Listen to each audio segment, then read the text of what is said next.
Here we go, everybody. Just 4 days away from Super Bowl 60. We're going to break it all down here on the Early Edge. Brought to you by BetMGM. Make it legendary. I'm Claudia Bellofatto, joined by the crew that's been with me all season long. Larry Hartstein, RJ White with me in studio, Will Brinson. Fellas, we've made it. The final of all final shows. And everybody around the world is betting on this game. $1.76 billion with a B. $billion expected to be wagered on this. That is record setting. Of course, we all have $1,000 we'll be spreading out between all of our bets. We're going to get to all that. I just need a vibe check from my guys, though. Larry, Super Bowl week, you know I'm feeling good. My Pats are in it. Pats Seahawks is bound to be a good one. I think it's a very intriguing matchup, and what's so far been happening at the sports books is it's just all Seattle money. 11 out of every 12 bets. I talked to a guy this morning. They've taken one big bet on the Patriots, and everything else has come in on the Seahawks. I just wonder if we're going to get to a point shortly before kickoff where we start to get some buyback on the Patriots and maybe this line comes down a little bit. The money is fascinating to me because the underdog is on such an incredible run in the Super Bowl. Yeah, 4.5, largest spread we've seen over the last 15 years. We've seen it get up to 5. Will, thoughts on my Patriots, who you wanted to doubt every week, but they made it, okay? Yes, these plucky Patriots finally got here. Claudia, I think you should know that when last Friday, as I was emceeing the Boy Scouts Pinewood Derby for my son's troop, a crew of 10 kids, all whose parents are Carolina fans, repeatedly chanted Drake May MVP over and over again, filling the room with the sound. As I had to yell "Go Hawks" back at them. I think I got a little bit of trouble. But look, this is it is really a intriguing matchup. I mean, Seattle profiles as this team that should dominate, but betting against Mike Vrabel, betting against Drake May in sort of this Tom Brady-esque spot early in his career seems kind of dangerous. Those kids sound like they're going to have very successful futures, astronauts, presidents. RJ, how are we feeling? Feel good. It's interesting. It's the most improbable Super Bowl ever by some metrics, right? You look at the odds before the season, the one team was 60-1, one team was 80-1, so you combine those two, you're looking at, 4,800-1 or some crazy number. So in a season where it seems like the unpredictable has happened, we see all these former playoff, juggernauts not make the playoffs, fall out early. It's kind of fitting that this is our matchup here. Yeah, if anybody has that exacta from the preseason Seahawks Patriots, please let us know because you're going to go down to the record books. I mentioned at the top of the show, we each have $1,000. If you haven't been following along through the playoffs, we each have $1,000 to bet each week. Of course, now we have just one game, so it's a little tougher to spread this money out. I do believe we have a standings graphic. Do we, producer Sean? There we go. Making my way down the board, so I'll speak for myself. A little disappointing last week. I was up there with you, Larry, but you're standing strong. Here we go, Larry. Feeling good this week? I am. I've kind of taken a quick peek at our picks, and I see RJ's strategy. He wants to just blow by me with some of these big long shot plays. I'll probably play it a little more safe and try to preserve my lead. All right, so as I mentioned, we are going to spread this out throughout all the bets. We're going to give you the basic, the side, the total, some props. We're also going to get to some novelty, because what is a Super Bowl show if we're not talking Gatorade color and coin flip? So, of course, we're going to get to that.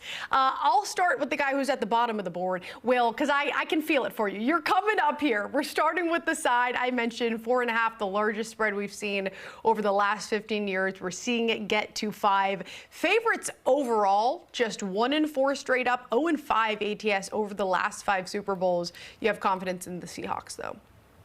Yeah, I mean, look, I think that this probably goes one of two ways in the Super Bowl. I think that the Seahawks and, the DVOA numbers have been thrown around out there. Aaron Schatz pointed out they have the highest weighted DVOA of any Super Bowl contestant since 2013, since they started tracking it. The Patriots, when you do the weighted DVOA, the Patriots' performance towards the end of the season obviously bumps them a lot closer to Seattle. But I think this is a Seattle team. I think that either Seattle blows out the Patriots or that the Patriots win outright. And the reason here is that Seattle is a very complete team across the board. This is one of the best defenses we've seen in a while. Mike McDonald's defenses, there's a baseline for this being something that is just a thing. And I do think that whoever can get a sizable lead in this game, like 10 to 14 points, can really put pressure on the opposing quarterback. There's no Tom Brady, there's no Peyton Manning, there's no Patrick Mahomes in this game. You know, if you have to ask Drake May or Sam Darnold to drop back a ton against either of these defenses, I think things could get ugly. I trust the Seahawks to scheme up early and then to put the screws to Drake May and force him to throw a bunch and run a bunch too. So I'm going to take the Seahawks for 200. Also, RJ's going Patriots here, so you know Larry has no. I don't want to spoil it, but I'm going 200 on Seahawks minus 4.5, 50 on Seahawks minus 13.5 at plus 241, and 30 on the Seahawks minus 19.5 at plus 453. I think there's just a chance that Seattle is overwhelmingly better across the board and dominates this game. This certainly is the most balanced team the Patriots have seen. So as a Patriots fan, I'm certainly worried about that. You talk about the DVOA, the 6th best DVOA in NFL history we're talking about on defense. I have some thoughts about that, which I'll get to, but let's talk Seahawks first. Larry, you're also on the Hawks here. Yeah, but I wish I had jumped on right away at 3.5, and I think that was the smart move. And if it gets back down to 4, I might play it at 4. I just look at the Seahawks defense. There is one kryptonite for them, and that is the Rams. Other than the Rams, this defense has shut down everyone. 2 touchdowns allowed in the last 6 games against teams not named the Rams. So, and just the way the Patriots offense is operating right now, you can talk about the weather, you can talk about the defenses they played, but the way this offense has looked in the playoffs, I don't see them doing much in this game. So right now, I'll be on Seattle, but I'm waiting for a better number. Okay, and if you're looking for a better number, there are some 5s out there. I know 4.5 is the more typical number you're seeing, RJ, but if you like the Pats, this is a decent amount of points in a Super Bowl matchup. Yeah, the consensus is that Seattle is so much better than New England. The game's not going to be close. Will made that case. We've done this before, right? You know, underdogs of 3.5 or more in the Super Bowl are 11-2 against the spread over the last 25 years and 7-6 straight up. You know, that's the fact that the underdog wins these games more often than not is pretty compelling there to take the points in this matchup. We saw it with the New England team that was favored by 12.5 against the Giants. Sorry, but we saw it with the Patriots beating the Rams as 14-point underdogs too. So the defense for the New England's playing at peak level. So if Drake May can avoid bad turnovers, I think they cover. I think they maybe win this game, which I believe is going to be lower scoring. And do not underrate the coaching advantage. I love Mike McDonald. I was very high on that hire. This is his first time in this type of environment, and it's very tough for all these coaches when they get there that first time. Mike Vrabel's been there before. He caught a touchdown in the Super Bowl as a linebacker. You know, this guy knows what this moment is about, and he'll get his guys ready. So, like the Patriots, plus 4.5, would love to get the 5. Hoping it creeps up a little bit if all the Seahawks money comes in before I lock it in as a play. And I'm going to take the money line for 50 as well at plus 195. So 200 on the Pats, plus 4.5, and 50 on the money line. Yeah, Mike McDonald was 10 years old when Mike Vrabel was playing with the Steelers. So there's certainly a big age gap, a big experience gap. Vrabel's been there, of course, as a player. Now as a coach, would be the first head coach to win as a player and as a head coach with the same franchise. So that would certainly be special. I echo everything that you said, RJ White, and I'll one up that ATS number with the 4.5. They're just 1 in 10 ATS since 2000 with the spread at 4.5. So I'm not a trends girl, but that certainly makes me feel better because I am going to put 200 on the Patriots. I'll put 100 on the Pats money line. I understand this is the most balanced team they've seen. If the defense doesn't show up, the offense will, but the defense does show up for the Seahawks pretty much week after week. But they got through the Chargers, they got through the Texans, they got through the Broncos. Those are some of the top defenses in the NFL. And we saw the Rams put up points on the Seahawks squad. Almost 480 yards of offense, 27 points. And it is Sam Darnold. I know he's played very clean football in the postseason, but he had the 3rd most turnovers in the regular season. We know it's a possibility. He sees ghosts. We talk about the coaching advantage for Vrabel. How about Josh McDaniels and Zach Core, this defensive coordinator who I've been giving flowers to each and every week? And not just me, everybody out there, players included. Justin Herbert, CJ Stroud. They've been heard saying, somebody specifically said I was seeing ghosts out there. I believe it was Justin Herbert.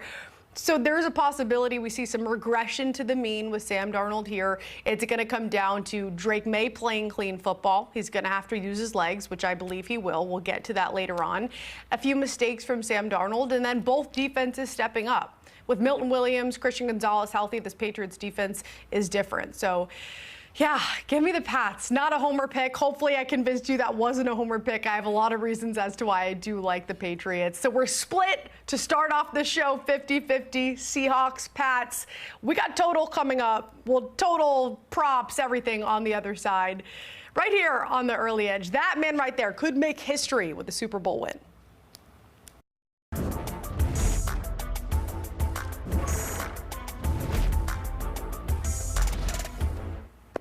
Back here on the early edge, breaking down Super Bowl 60 best bets with RJ, Larry, Will. I'm Claudia.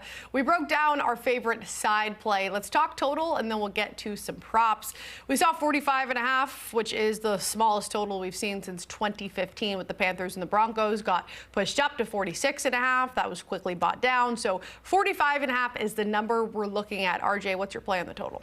Yeah, I like the under. I'm putting 200 on under 45.5. Also putting 50 on under 20.5 in the first half. Now that's a bought down price. It's plus 102 on that number because the normal number is 22.5. I don't think there's much difference between 20.5 and 22.5 based on where these games land, as long as you don't have 3 touchdowns, obviously. And I think touchdowns are going to be at a premium. I expected defenses to have the advantage here and result in a low-scoring chess match between 2 defensive-minded coaches here. And that's especially the case in these games after the long pregame, especially if you're not used to it. We've seen teams like the Chiefs, Eagles, 49ers that have all been there before come out to hot starts, but I think this is going to be different with these 2 teams and these defenses they're playing. So I think they'll start slow. I don't think they're going to take early risks. I put up a 60 picks in Super Bowl 60 article on CBS yesterday on Tuesday, and it had things like first punt for both teams on one of the props and things like that. So, and the first touchdown coming in the second quarter. So I think it's going to be a lower scoring game. I love the under 45.5. I love under 20.5 in the first half, and I'm going to have a few other points at a premium props later in the show. Well, you said pretty much everything I think we're all thinking, because I'm seeing unders across the board here, Larry. Yeah, only 3 of the Patriots' 20 opponents have gone over their team total. The run defense is basically impenetrable right now. Christian Gonzalez is healthy, so I don't see the Seahawks lighting up the scoreboard. And I already talked about how I do expect the Seahawks to shut it down on the other side. And RJ made a great point about the defensive-minded head coaches. Both of these coaches know they can win this game 17-13, 20-16, something like that. So they're not going to take unnecessary chances. Yeah, when Milton Williams and Christian Gonzalez are healthy, the Patriots are 12-0, allowing just 14.5 points per game. Will Brinson, though, if we're talking, ATS and those sort of trend numbers, Seattle 11-8 to the over, Pats 12-8 to the over. But like RJ said, 2 defensive-minded head coaches, points likely at a premium here.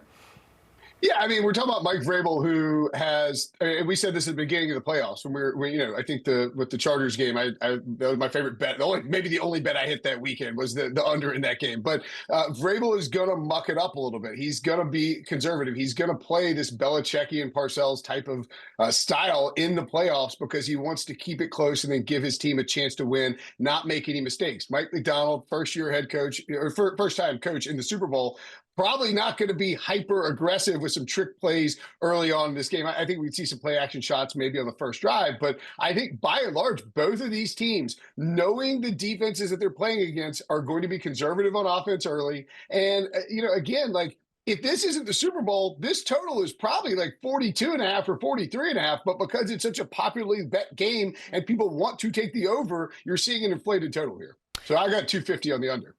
Yep, I'm in agreement with all of you. I'm not going to repeat everything that you said. I'll just add on the fact that this is a big stage for Drake May. I think he's played wonderfully, but there's certainly been some mistakes. So the bigger stage, the brighter lights, the tougher defense. He would be the youngest quarterback ever to win a Super Bowl, so certainly a lot of pressure there. And like I mentioned earlier, hopefully the more likely of the scenarios is that Sam Darnold sees some ghosts, and that takes points off the board. So I'm going to go under. I'm going to put 110 on it. Let's talk about some props now. We'll start on the Patriots side of things. Larry, who are you looking at? Hunter Henry over 3.5 catches. I'm putting 150 on this.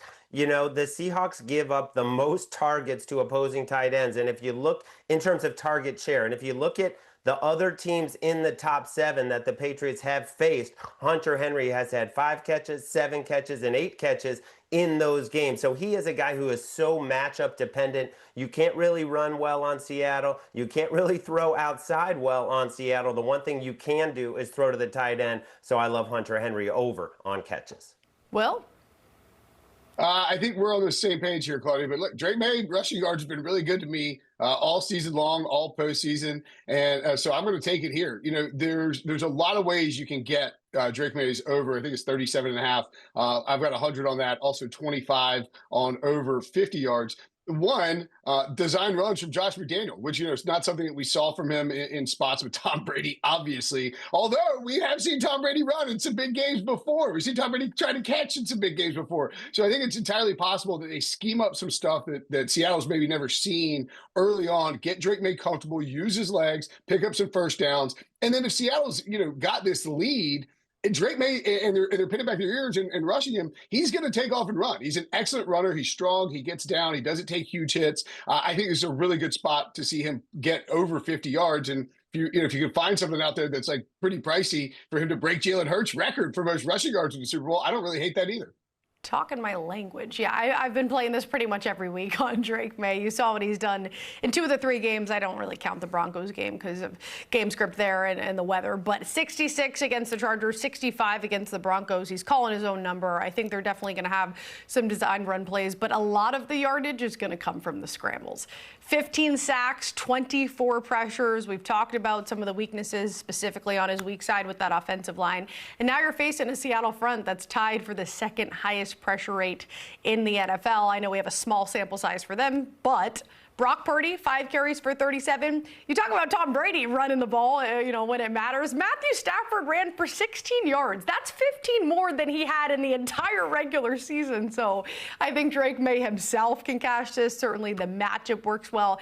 I know he's not 100%, but they're going to jack him up. He's fine. If he doesn't use his legs, they have 0 chance, in my opinion, of winning this game. So I'm going to go over on Drake May as well. And we saw this actually get bet down earlier from 39.5 as low as 36.5, some over money to 37 in the hook. So I'll take that. I'll put 250 on the regular line, and then I'll alt as well with the 50 plus 188. I see that face well. I'm very, very confident in it. Some design runs, majority scrambles, we get there. RJ, I had you go last because I see a million names and numbers on here. Are we laddering just one player or one player, just Matt Collins, yes? One player okay. Only.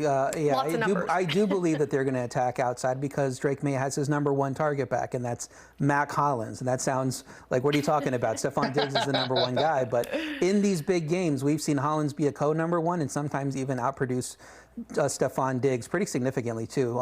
8 to 10 targets against Buffalo, Baltimore late in the season, Tampa Bay or a little earlier in the season. Missed time on the IR, but he comes back for the AFC Championship and gets 2 catches for 51 yards. He only threw 86 yards total, Drake May did. So he was his go-to guy in that big spot there in a tough defensive matchup. He should be healthier now with the bye week. So I have a reception yards ladder on him. 100 on the main number, minus 110 to get 27 plus yards. Then 50 on 40 plus. 40 on 50 plus, 30 on 60 plus, 70 on 70 plus, or 20 on 70 plus, 10 on 80 plus. That gets all the way up to 1060. So I think there's a good shot he has 100 yards in this game. I think he's the most underrated and undervalued player in the props market. So that's why I'm hitting that receiving yards ladder on him. Warriors. We needed Matt Collins. Matt Collins was the vibe we needed in the locker room. I also wanted to add something important for the Seahawks because they don't allow a ton of rush attempts a game, but they allow the 4th most rush yards per attempt to quarterback over 5. So that's also why I like Drake May over rushing, and that's why I would possibly ladder as well. Let's talk about a Patriots player that you would want to go under on, RJ. Yeah, I'll be quick. I'll lean on Stephon Diggs under 43.5 receiving yards. I talked about with Hollins back. He could be the number 1 receiver in this game. And if Seattle is looking to take away one passing game option, it's probably going to be Stephon Diggs anyway. So I don't think he gets to 44 yards in this game. Larry? I'm leaning under on Ramondre's attempts. I know he's been a workhorse in the playoffs, but I think to try to gash the Seattle defense, you need the Blake Corum type. You need the guy with the burst as opposed to the bully, which is Ramondre or a Kyron Williams. So I think it's going to be a more balanced script in terms of how many handoffs they each get. And also, I don't think they're going to be playing from ahead where they can just hand him the ball late in the game. The Seahawks allow the 2nd lowest explosive run rate. They're number 1 in rush yards per attempt, number 2 in yards after contact, as well as missed tackle rate. So certainly a tough run defense. With all of that said, I think that Ramondre is going to get the bulk of the carries, the bulk of the workload, just specifically what we've seen in this postseason. And TreVeyon Henderson's regular season success is not translating to the postseason. Some of that has to do with the carries, but also the rush yards per attempt. I'm going to go under on the longest rush, though, because I wrote this play up before looking at the number, guys. 8.5 is the longest rush, but 17.5 yards overall. 4.5 attempts. I'm like, yeah, I was gonna go under, but I'm not gonna go under those lines that are crazy low. So I think longest rush is probably just the best play. 9, 12, and 3 carries, so he could get the carries, but like I said, the explosiveness not there, averaging just 2.4 yards a carry. Just 2 catches for 7 yards, so he hasn't been a huge part of the passing game as well. And like I said, the Seahawks defense is tough. So I was gonna go Henderson under yardage, but there's no way in heck I'm going under 17.5. Will Brinson, what's an under you're looking at? I'm going to take Kayshon Boutte under 2.5 catches. It's a little juicy. I'm just putting 50 on it. Had to have something for the category. I think RJ's onto something with the Mac Hollins thing. And by the way, Drake May, UNC's Drake May to UNC's Mac Hollins over and over again in the Super Bowl is my own personal hell. But nevertheless, I think Boutte's going to just see, like, he's going to see a couple of looks. But I would be surprised if he got more than 3 with Diggs out there. And with Hollins specifically, Hollins is one of the best run blocking wide receivers in football. There's a reason they love having him out there, because they can run the ball much more effectively. And so I think Hollins does get those snaps, and Boutte is sort of not casting aside, but he and Pop Douglas maybe not getting as much action here.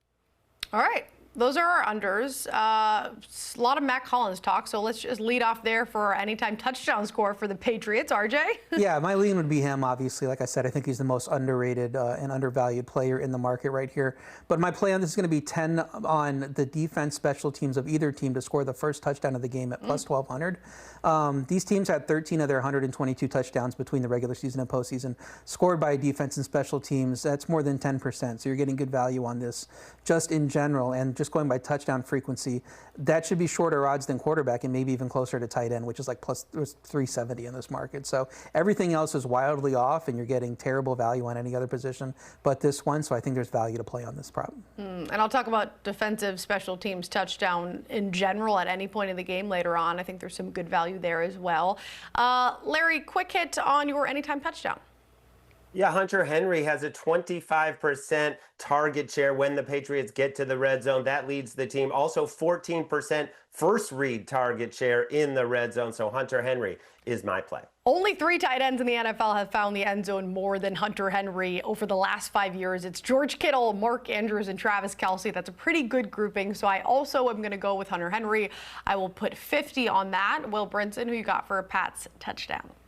Yeah, I want to take a little bit of value here on TreVeyon Henderson. 5-1 is a really big price for him. And, we were seeing like minus 125 for him to score a touchdown. As recently as like week 16. So, and I realized the workload in the postseason is not there. I do think that New England understands that they're going to need TreVeyon to hit a couple of big plays in this game if they want to hang around. So Henderson at 5-1 feels like value. I would say on RJ's thing too with the defensive guys. Both teams to score the first defensive touchdown makes a lot of sense. Anytime touchdowns for them. And if you're going to do that, do 2 anytime touchdowns for those defenses, because they just have a lot of playmakers and you got quarterbacks who will make mistakes. Yep, I agree there. All right, lots of Pats talk. It's been wonderful so far. On the other side, we do have to talk Seahawks. We'll get to our favorite player props, the over, the under, anytime touchdown, and so much more. Don't go anywhere.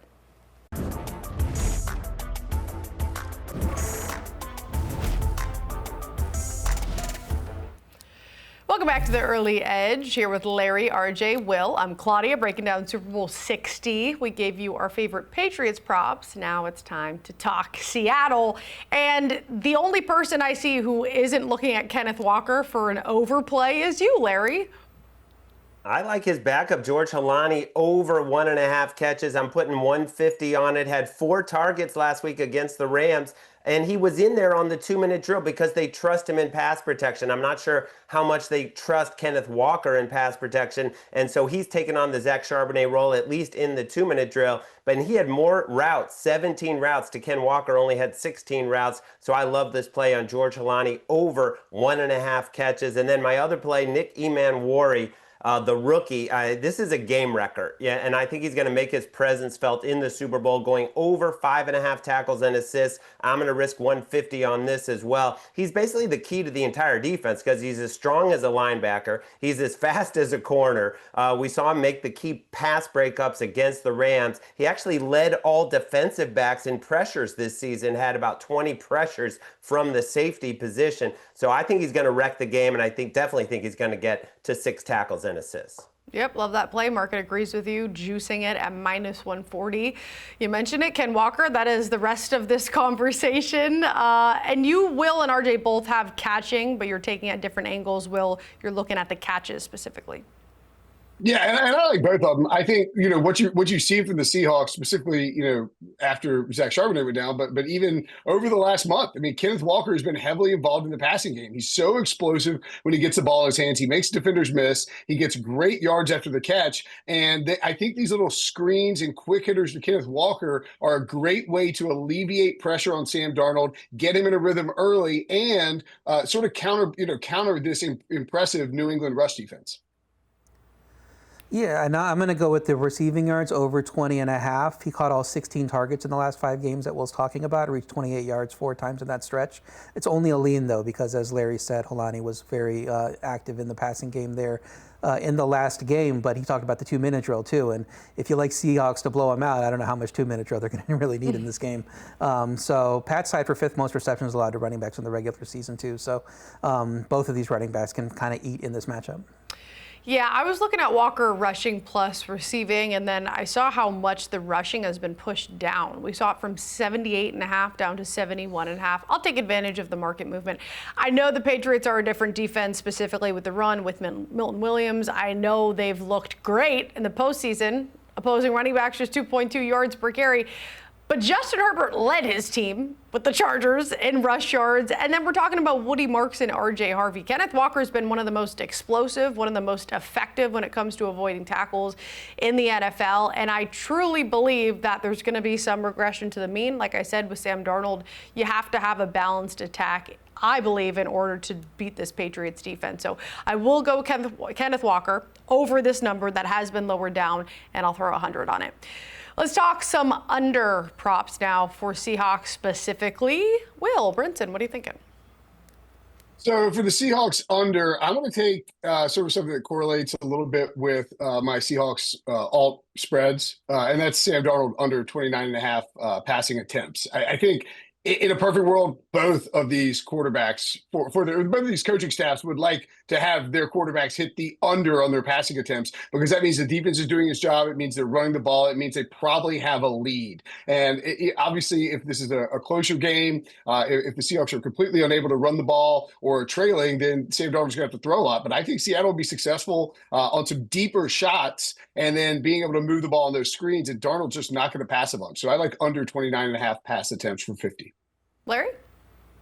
And I'm putting 150 on Ken Walker under rushing yards. Got this at 74.5. I'm fine at 72.5 or even 71.5 if you have to play it there, because, this Patriots defense, the last 93 carries, that's the last 4 games that they've played, 3 in the playoffs, 1 in the regular season. They've given up 5 yards total before contact. Like, they are getting to the running backs right at the line of scrimmage and not allowing them to make anything. I know Ken Walker is very explosive, but he just got a big workload against the Rams. He was not able to go over this number. This is a massive number, considering the Patriots did not give up any running back to get to 50 yards.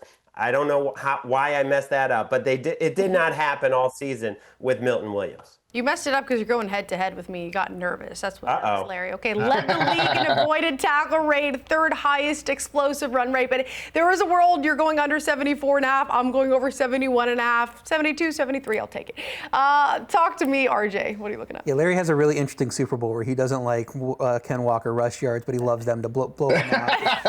all these interesting non-correlated picks. So it would be great to throw in an SGP, which I know we're going to get to in a second. But my lean here is Rashid Shaheed under 1.5 receptions. Multiple receptions, just 3 of his 11 games with the Seahawks. Has had a rush attempt in 8 of his games with the Seahawks. I think they get him more involved with a runner, get his production on special teams, and not give him too many targets. He only caught 1 of 3 targets last week. So I'd make it closer to even on 1.5 receptions. Getting in a plus 116, I think, is a good lean. All right, and I'll go with A.J. Barner under 2.5 catches. Nothing I really loved here. I'm just going to put $30 on it. Decent plus money, though, at plus 125. His number, he had a great big second year in the league in the regular season, but numbers has taken a dip in the 2 postseason games. Just 2 catches on 3 targets for 13 yards. I wouldn't be surprised if we see some positive regression, but the Patriots have been one of the better teams against the tight end position. Top 10 defense in terms of passer rating when targeting the tight end. If I had to choose an under, I would go under on A.J. Barner. Let's talk about anytime touchdown scorer, R.J. White. Yeah, I wouldn't play any of the Seahawks.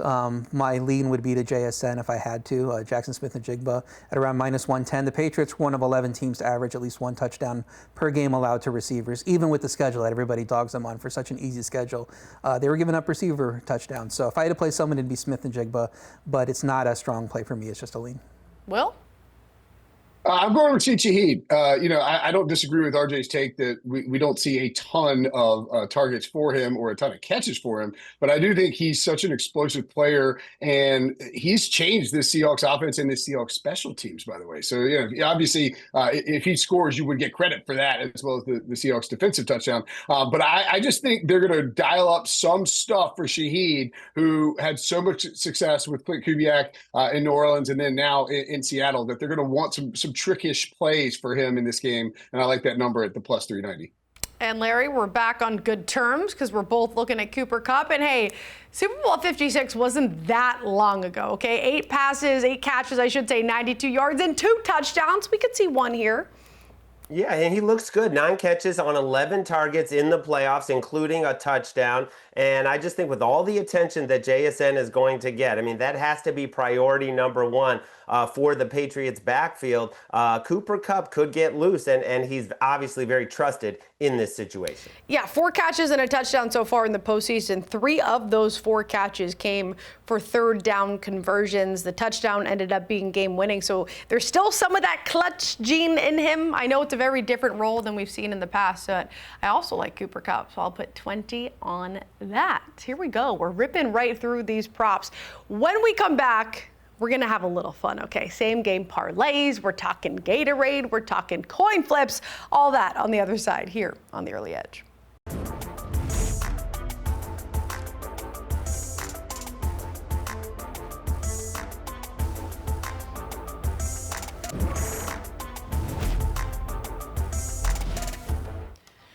Welcome back to the Early Edge, breaking down Super Bowl 60 with Larry, RJ, Will. I'm Claudia. Time for some plus money, parlay, partay. Will Brinson, what are you thinking? All right, so I am going to do a 2 plus money thing and then a 2 minus money thing. So I'm going to take Drake May 50 rushing yards. This is going to get us to 17 to 1. I'm going to put 29 on it. I'm going to take Drake May 50 plus rushing yards at plus money. Rashid Shaheed, 40 plus receiving yards at plus money. And then we're also going to take Ramondre Stevenson, 12 plus rushing attempts. It's like minus 300. And then Kenneth Walker, 16 plus rushing attempts. I think Drake is going to get there with his legs. I think Ramondre gets one big shot down the field. And then I do think, even though they might not be successful, both teams are going to feed their number 1 running backs the ball enough to get those numbers. And it's, we get a nice big number if we get those 2 alt overs on Rashid and Drake. Yep, that is the definition of risk a little to win a lot. Will Brinson, Larry, what are we thinking?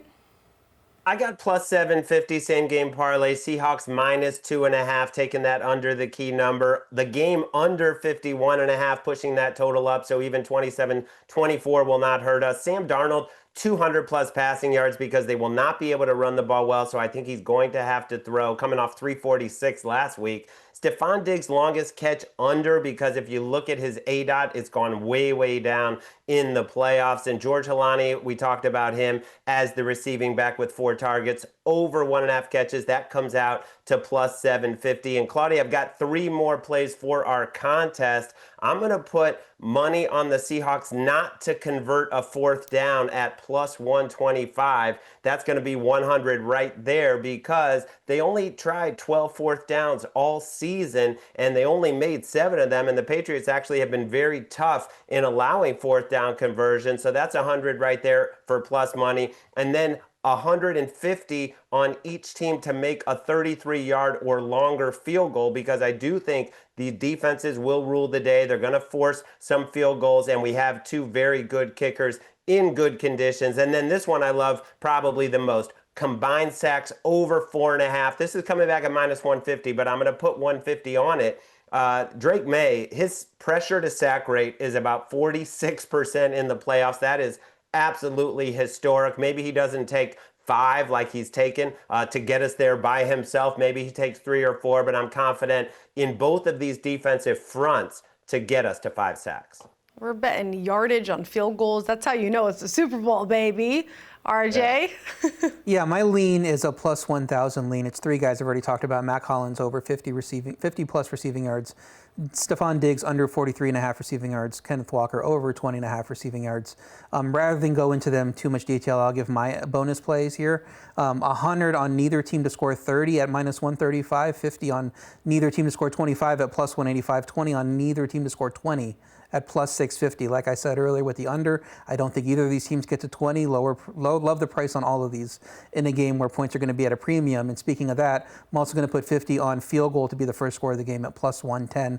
Touchdowns a -140 favorite, but in a defensive game, especially early, I think touchdowns will be hard to come by. All right, you guys gave some good plus money. Yeah, go ahead, Will. I was just going to say, sorry, I should have given out my other 2 plays in order. I Okay. forgot. I thought we were going to go around the horn. But I was going to say, I've got 2 more. $20 on Trevion Henderson, most rushing yards in this game. I think if he pops a big one, he could get there with these defenses. 19-1 is a pretty good number for him. And then I'm going to do a inverse correlated parlay with Rashid Shaheed. Over 40 receiving yards and under 1.5 receptions, putting 9 on that at 55-1. Just one big catch in that first quarter and then go quiet, Rashid. Yeah, seriously. Okay, so I feel kind of soft giving a plus 315, same gamer, but that means it's more likely to hit, people, okay? So I'm going to alt line down Drake May and Sam Darnold passing. We'll go 190 for Drake, 200 for Sam. And I found this interesting. We're talking DVOA. Shout out to Aaron Schatz. Drake May, Sam Darnold rank 2nd and 3rd in DVOA on explosive deep passes of 16-plus air yards. So there we go. We'll alt them down. Those 2. Drake May 30 plus rushing for everything I mentioned earlier. I think he could have 50 plus or more, but we're going to be soft here. And then Kenneth Walker 60 plus rushing, also outlining that down to plus 315. If you want to go crazy, better payout, you could throw a touchdown in there. I would look to Drake May. I can feel a Drake May touchdown coming. And then an outside play, not part of the parlay, would be what I mentioned earlier, the defensive special teams touchdown at plus 300. There's been a defensive special teams touchdown in 27 of the 59 Super Bowls all time, 46% of the time. So I'll take those odds. I like my chances, and I'll put $10 on that. And guess who has the most defensive and special teams touchdowns this season? What 2 teams? Patriots and the Seahawks. There we go. We're going to get even crazier on the other side, folks. Don't you worry. We're talking Gatorade. We're talking coin toss. And we'll leave you with our final thoughts on Super Bowl 60.